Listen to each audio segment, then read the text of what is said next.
আশা করি বন্ধুরা ভালো আছেন সবাই। আপনারা কিছুক্ষণ আগে একটা বিপদ হয়ে যেত আমার সঙ্গে, তাই আমি ভিডিওটি আপনাদের শেয়ার করছি।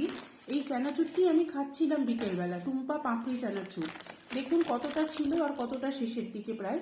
তো যাই হোক, খেতে গিয়ে হঠাৎ করে দেখছি মুখের মধ্যে কি যেন একটা আমার বেশ বড় কিছু একটা চেবাচ্ছি।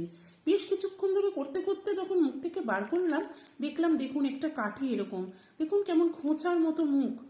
ঠিক আছে, বার করলাম, ভাগ্যিস সেটা আমি খাচ্ছিলাম।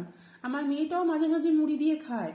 তো এটা যদি ওর মুখে যেত কত বড় বিপদ হতো, সেটা শুধু কি বলবো, সেটা ভেবেই আমার আমি কি বলবো, ভয় পাচ্ছি। তাই আপনাদের সাথে যাতে এরকম না হয়, তাই জন্য আমি ভিডিওটি শেয়ার করলাম। আপনারা অবশ্যই এটা শেয়ার করবেন সকলকে এবং সতর্ক অনুসারে খাবেন। এবং যারা প্যাকেটিং করছেন তাদেরকেও বলবো একটু সতর্ক থাকবেন এই বিষয়ে। এটাই আমার